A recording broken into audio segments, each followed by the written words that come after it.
KMES English Medium Junior College welcome its students for the online lecture of philosophy. First Gender 12, Chapter 6, Following the Path of Art. For the topic Introduction and Aesthetic and Artistic Perspective.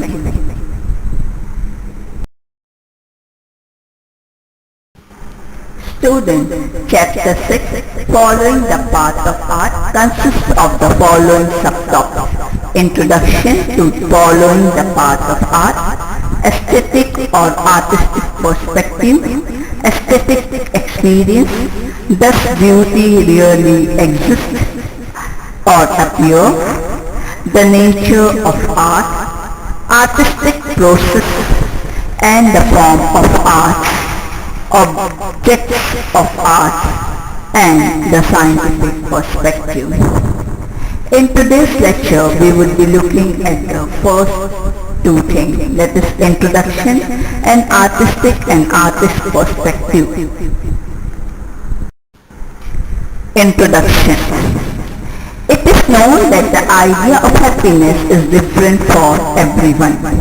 What is happiness and where it comes from? However, majority would agree that everybody seeks pleasure.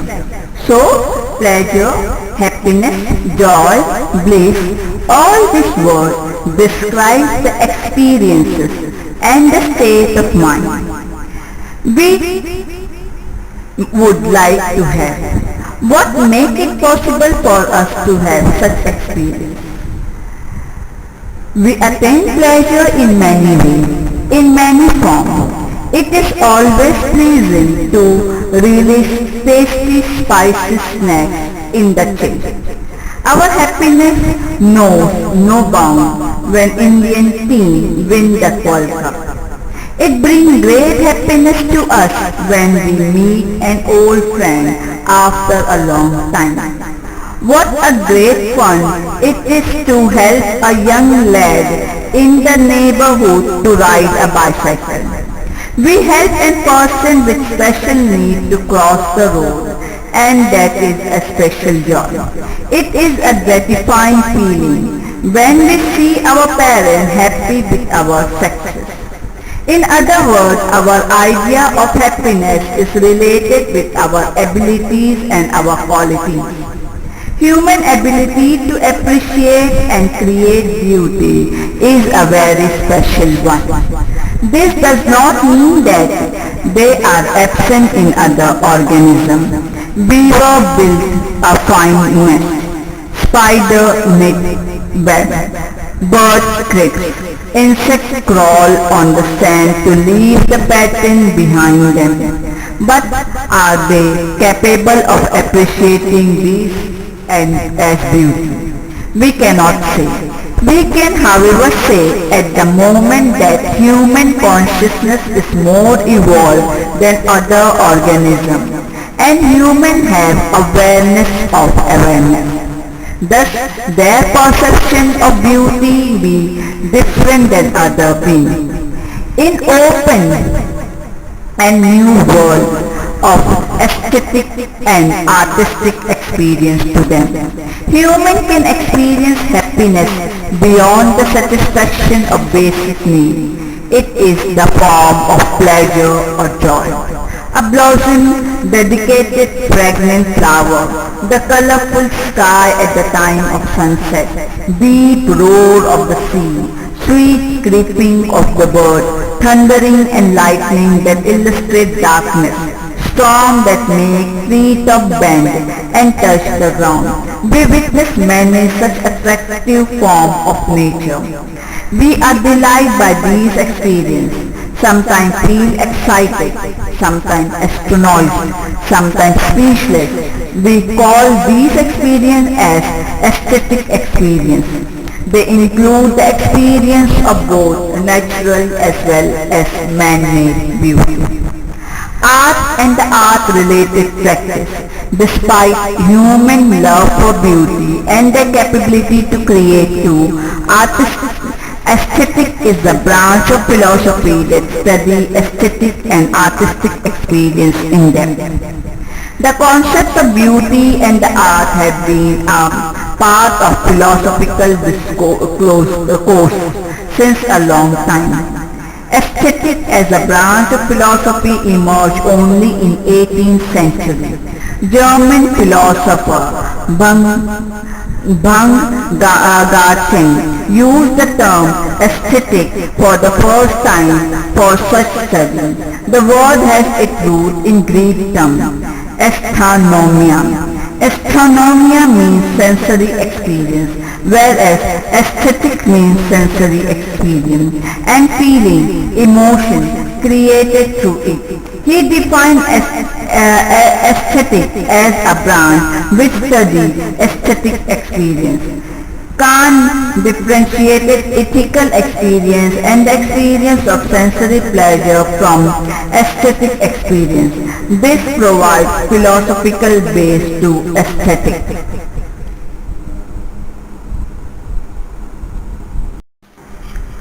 Three different perspectives. Our relationship with the surrounding is manifold.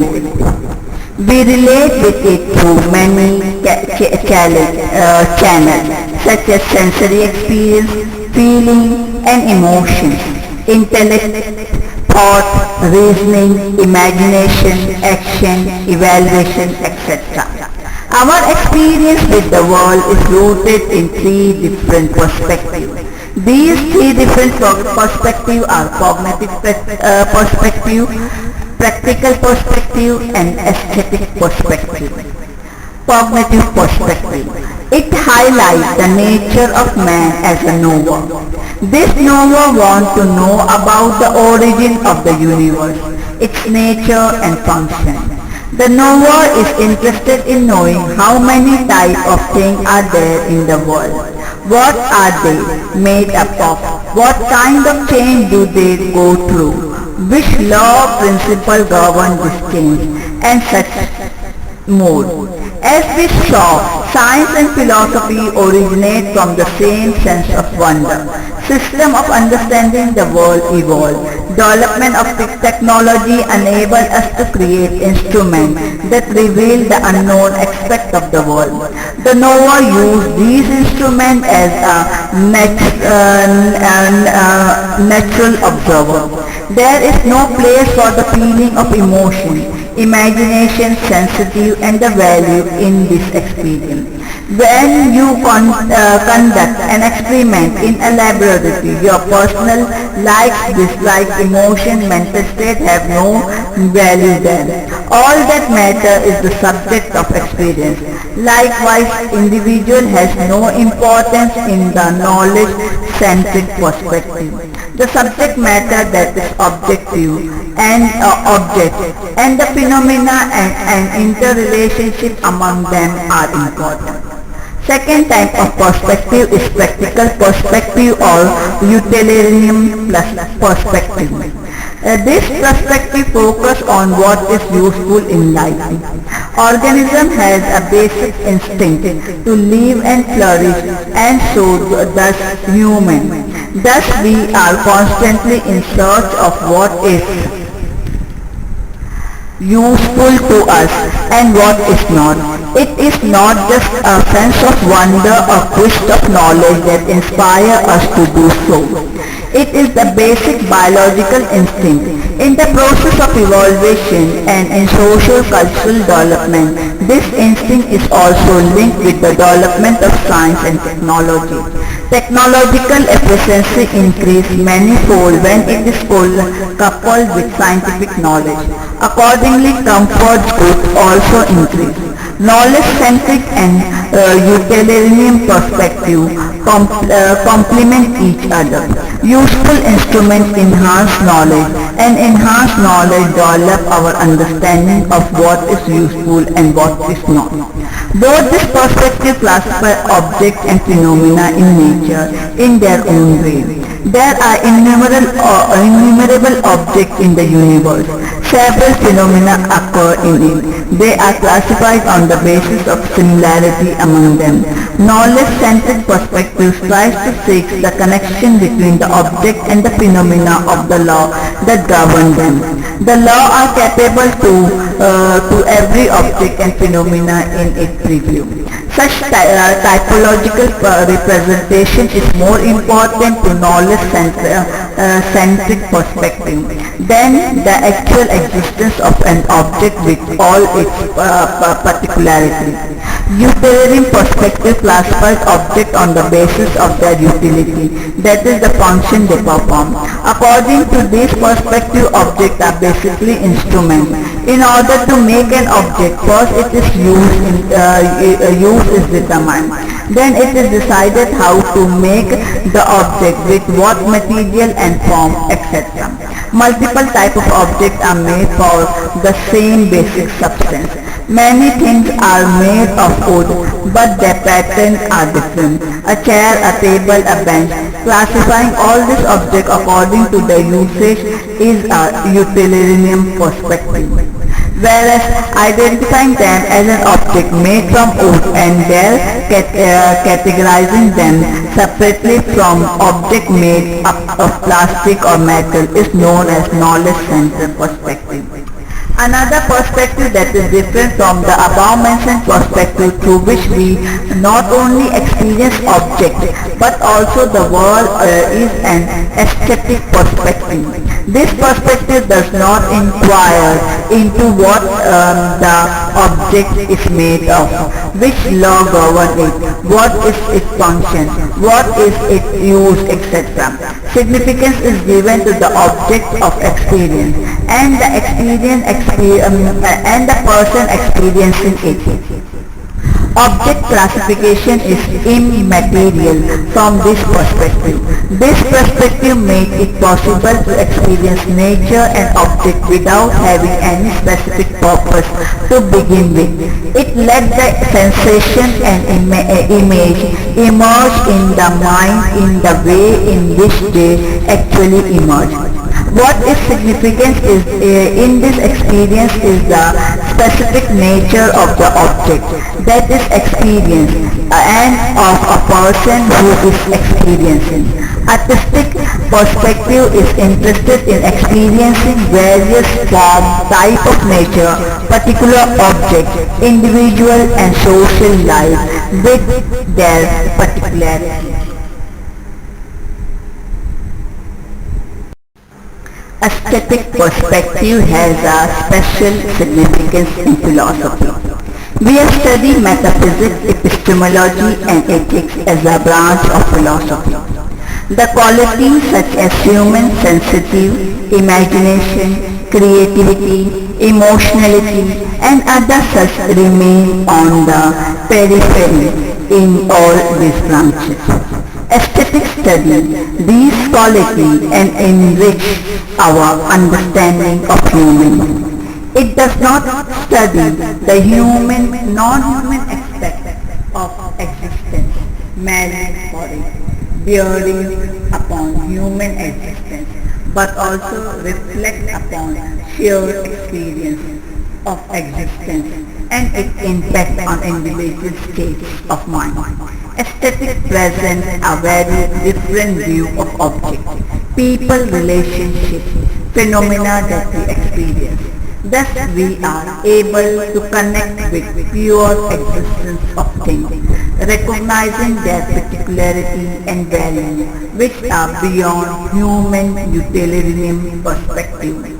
Through this, we indirectly learn to acknowledge and appreciate the existence of a particular object.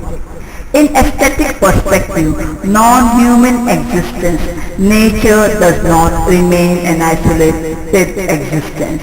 It becomes an integral part of human sensitivity, imagination and thought.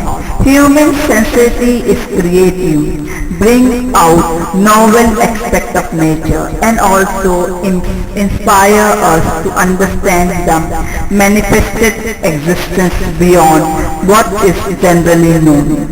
Aesthetic perspective generates a possibility of experiencing nature, not as a mere study object or as a useful resource. It enables man to understand that things have their own essential value. It presents things when nature and human are looked at as a mere resource. This awareness is also most important. It gives us a different viewpoint to look at ourselves, our society, living and non-living world beyond eco-centric or human-centric understanding of things. The aesthetic experience of a common man and the artistic creation of an art object stem from these very viewpoints. Let's study with an example. A man in nature brings many things. A man walk in nature brings many different things to our notice. Imagine a group of friends is on a picnic and they find a pile of stone. What kind of response would it generate? Who laid this stone here? Somebody who may get curious. A geological student may recall what he has studied about the rock, its different its types and its geology. Some may find a stone as an obstacle on the trail. Some may use it to sit it down. Some may start thinking what can be made with this stone. So these are the different perspectives in which the people look at the stone. Artistic perspective. Seeing a pile of stone lying on the bank, some may spot a beautiful pattern in the rock. A light and shadow play may interest a few.